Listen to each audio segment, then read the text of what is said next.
과학적이라고까지는 제가 말씀드리지 않겠습니다만 생물학적으로 접근하는 건 사실입니다. 공부하면서 좀 가서 보기도 했고 주워 들은 것도 있고 과거에서 가지고 오신 학문들이 꽤나 존재를 한다라는 겁니다. 제가 다른 선생님과 사용하고 있는 연료가 좀 다르다라고 좀 봐주시면 좋을 것 같습니다.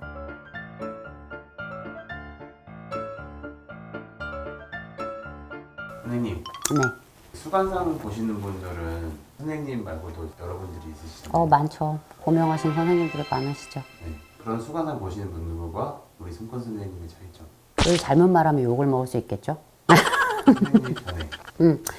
자, 이제 선생님들이 어떤 식으로 뭐 공부를 하셨는지 각 계획마다 배우신 게 다들 조금씩 다르시겠죠? 당연히 다르실 수밖에 없는데 저 같은 경우는 과학적이라고까지는 제가 말씀드리지 않겠습니다만 생물학적으로 접근하는 건 사실입니다. 왜냐면 전에도 한번 말씀드린 기억이 있어요. 분명히 말씀을 드렸는데 손님들이 손금에 대해서 되게 궁금해하시지만 손금에 뭐 줄 하나 같다고 죽지 않습니다. 손금이 남보다 이상하다고 해서 내가 특출나다. 누구나 다 본인이 특출나다고 생각을 하시겠지만 사실 우리는 다 거기서 거기인 중생이에요. 똑같아요. 똑같은데 다른 선생님들이 보시는 거를 저도 사실 공부하면서 좀 가서 보기도 했고 주워 들은 것도 있고 좀 알아본 것도 있습니다. 자, 그러면 약간은 좀 과거에서 가지고 오신 학문들이 꽤나 존재를 한다라는 겁니다. 예를 들어서 저희가 관상이라는 영화를 제가 전에 안 봤지만 그때 이제 저한테 주제를 갖고 오셔서 한번 봤어, 살짝. 봤어요? 봤더니 뭐 이리의 눈이다. 뭐 이런 표현이 나오더라고요. 자, 이게 이제 흔히 저희가 보는 마이상법이라는 책에서 나오는 것들이신데 뭐 물고기의 눈, 붕어의 눈. 저는 물고기랑 붕어의 차이를 모르겠습니다. 붕어가 물고기 아닌가요? 자, 그리고 사람들이 봤을 때 주관적으로 구분하기가 힘들어요. 제가 생각하는 거는 옛것으로서의 학문은 보존함에 있어서 그 값어치는 있다라고 봅니다. 그리고 물론 거기서도 뽑았을 건 있겠죠. 그런데 시대가 변했고 생활도 변했고 사람들도 바뀌었습니다. 그때와 체형도 다르고 키도 다르고 식습관도 다르고 그죠? 생활상 자체가 달라졌어요. 자, 왕이 될 상이다. 요즘 뭐 왕이 어디 있습니까?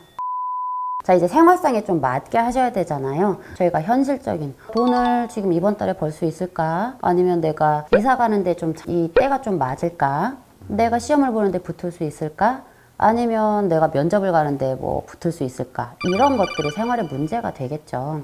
옛날에는 뭐 그런 거 비슷한 건 있었겠으나 지금과 조금씩 모양이 다르다는 겁니다. 그러면 옛날 방식을 계승해서 보시는 선생님들은 옛날식으로 볼 수밖에 없죠. 구식이라는 게 아닙니다, 선생님들.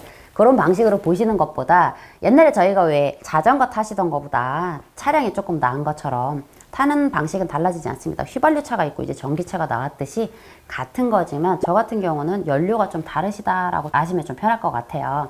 아까도 말했듯이 생물학적 바탕이라는 거는 자, 운동선수가 사용하게 되는 손의 근육과 우리 의사 선생님들이 쓰는 손의 기능, 공부만 하시는 분들이 사용하시는 손의 기능의 정보 이런 것처럼 사람마다 각 편차가 있을 거고 자, 얼굴 근육을 많이 써야 되는 직업, 얼굴 근육을 많이 사용하지 않는 직업, 그리고 외부에서 일을 해야 되는 사람이냐 실내에서 일을 해야 되는 사람이냐에 따라서 수관상의 변화가 생긴다. 이거를 저희가 생물학적으로 풀어내서 손금으로 추론을 하고 예측을 합니다. 관상으로 추론을 하고 관상으로 예측을 합니다. 또한 저희가 심리적인 부분도 저희가 얼굴에 많이 나타나지 않습니까? 그리고 더 중요한 건 간티였나요? 자, 누가 그랬습니다. 자, 손은 외부로 나타나는 뇌라고 했습니다.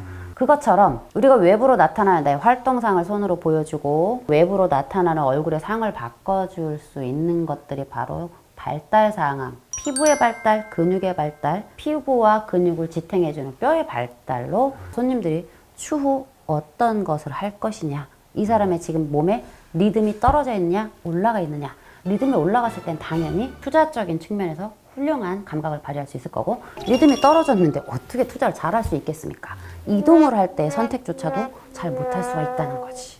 자, 그러면 선생님들이 이제 예전 걸로 막 푸실 때 저 같은 경우 좀 빠르게 본다라는 장점. 아까 말씀드렸듯이 연료를 휘발유로 쓰시는 분, 또 가솔린, 휘발유 가솔린이지. 경유를 쓰시는 분, 휘발유를 쓰시는 분, 뭐 전기를 쓰시는 분, 뭐 수소차 여러 가지가 있는데 그냥 같은 차인데 여러분들이 보시기에 저의 차별점은 제가 다른 선생님과 사용하고 있는 연료가 좀 다르다라고 좀 봐주시면 좋을 것 같습니다. 볼 때 약간의 속도 차이, 그리고 추측을 하고 뭐 예측을 하고 해서 거기에서 도출된 결론을 여러분들한테 드릴 때 최대한 단기간 나한테 10월 달에 오셨으면 이번 달에 당장 투자할 건지 이번 달에 시험문이 있는지 떨어질 건지 붙을 건지 이런 거를 본인이 해온 노력의 결과를 제가 발달사항으로 보고 말씀을 드린다라는 겁니다. 뭐 어떤 부분에서 조금 장점도 있을 거고 어떤 부분에서 단점도 있기 때문에 차별점이라기보다는 좀 글쎄요, 차별점이 맞겠네. 그죠? 차별점이 맞겠네요. 그런 식으로 다른 선생님들과 좀 다르게 현대에 저희가 이용할 수 있는 이런 과학적인 부분들을 제가 최대한 좀 활용을 할 수 있어서 시대를 조금 좋게 타고 났다라고 생각을 합니다. 감사합니다.